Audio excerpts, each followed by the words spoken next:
Yo, what's going on, party people? Just kidding. It's your boy Jacko Sego. You either know or you don't. Again, this will be another video with no fancy editing due to me needing to do a billion things after this. But again, this video should be not only entertaining, but maybe even eye-opening in some of the ideas that I'm going to present in this video. If you do end up liking this video, definitely consider leaving, a like, and maybe even subscribe if you think it's really cool. But anyway, let's get into today's video, which is sponsored by Raid Shadow Legends. Raid Shadow Legends is the #1 game currently. I'm just kidding. I don't know why I did that. It is not sponsored by Raid Shadow Legends. I'm just ready for bed. All right. So, since chapter 334, I've been wondering what is going on with Lucius and his siblings. We saw the Triad be defeated. Now, while I will say there were no on-screen deaths aside from Xenon, I think there are clues as to why we haven't seen them yet. The first clue started out as a huge question, and that question was, why did Lucius feel the need to give Lily, of all mages, the power of who is the second highest being in Clipbot? While I don't have a precise answer to that specific question, it did lead me to a thought that might shake the foundation of what we thought we knew about the Dark Triad. It is common knowledge that Dante, Xenon, and Vonica are siblings, and we have even discussed the odd nature and what makes them siblings in past videos. I think it's no longer as much of a reach as it was back then to say that these three are not conventional siblings. We have no known parents for them, even though we have seen them as children, and they still don't have ages when it comes to their character profiles. These anomalies need to be considered at all times until those pieces of information are provided.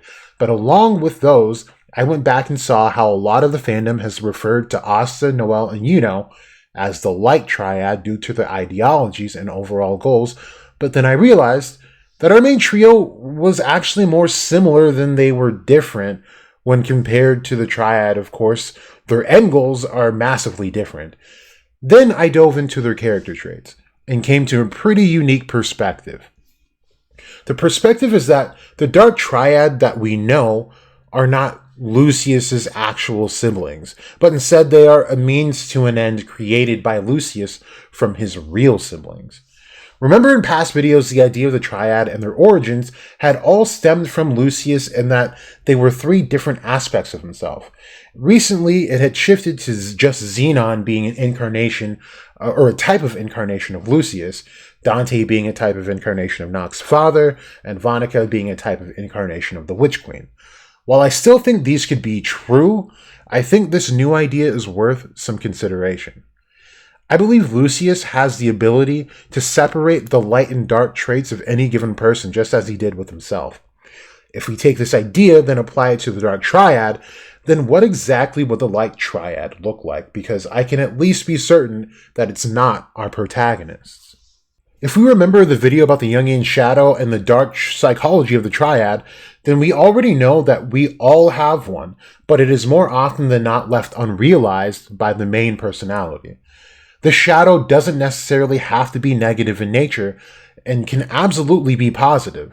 The depiction of that is indeed rare and does suggest that the main personality is more negative in nature than its Jungian shadow. But I need you to keep that in mind as we detail the Triad. First, let's look at Dante. We know that Dante is all about disorder and ultimate chaos. He wanted a world flooding with every type of malice possible. We saw that he had no issues breaking the societal norms. To then take those traits and flip them, I came to notice that Damnatio is his light counterpart. Not only are their hairstyles very similar, but Damnatio is opposite in the way that where Dante is drawn to chaos and disorder, Damnatio, down to his very attribute, is about balance and order. While Dante is unhinged and unrestricted in his personality, Damnatio is very much reserved and only lives life by the rules that provides balance. Even Damnatio's name translates to condemnation in Latin, which is what he does within the government of the Clover Kingdom, while Dante is usually referenced as the parallel to that of Dante Alighieri from Dante's Inferno. Dante from Dante's Inferno is not he who condemns, but Dante is he who is condemned, or more precisely, Dante is condemned to damnation. Looking at Vonica, she's like Dante in the way that she loves disorder, but more so just loves to fight. Especially strong people, and she has been depicted as being a sexual deviant and maybe even having a preference towards women, as well as being a sadist. The complete opposite of her is quite literally Sister Lily, a nun devoted to her faith so much so that she is likely committed to staying a virgin forever like normal nuns do. What's cool about this is that they are also opposite in their magic attribute. Blood and water do not mix, as we know from the fight in the Heart Kingdom, and also real life, but what makes this more special about Lily being her opposite is that Vonica and her blood seem to have a more morbid depiction, as it usually does, mostly alluding to death, whereas Lily's water magic has been shown to have a cross of light inside of it.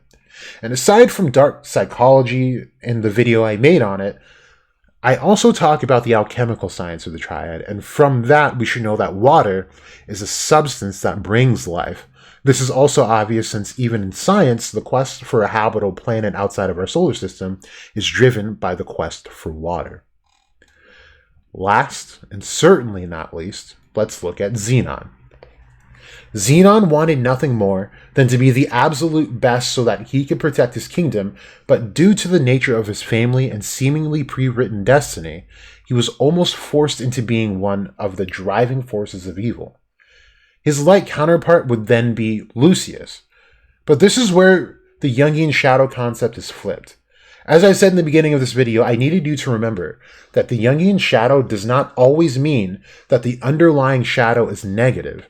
It can also be good, and in the instance of Lucius and Xenon, it seems as though Lucius's shadow self was positive in nature. While Lucius has said that he wants to rebuild the world so that everyone is equal and has undying bodies, he has also shown every sign of being a tyrannical leader.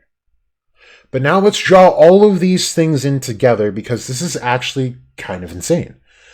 Take Lucius's goal to make humanity undying but also equal. Part of remaking humanity would involve the alchemical substance of water that brings life, which Lily would have in this instance. Making those bodies undying may include separating the souls and bringing them together, as that is what it takes to make a perfect body in alchemy, and that is the magic of Lucius. But then they would need to make them equal, and to me it seems more than a coincidence that Damnatio will be the thing that makes these new humans equal in power, as his magic does exactly that. It seems to me that these three may be true siblings, and Lucius had used his power to split their shadows from them. It's still up for speculation, but it may be reasonable to say that these three truly wanted what was best for the world, but following the guidelines of ultimate good, were unable to actually carry out the evil deeds that would need to be carried out in order for this to happen.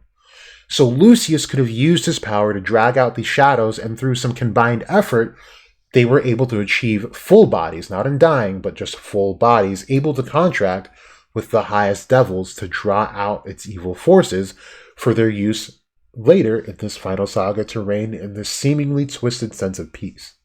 But here's the thing. While Lucius may have been the dark counterpart, while Xenon would be the light, he would have had to have given more of himself into Xenon's being. Enough to be able to make a dark decision like killing his best friend and ally, and also to be able to contract with the second highest level in Clipbot, which could explain why he was sickly when we first found out about his existence. That's about all I have for you right now, but I hope you did enjoy this video. I know it was kind of short, and I will more than likely be streaming soon after this, probably on Sunday. So make sure you have your post notifications on and feel free to drop in and join the talk. But the next video will be about the hidden traders in the Clover Kingdom's Magic Knights. Apart from that, I will see you all in the next video. Thank you for tuning in. This has been Jackos to Go. You either know or you don't.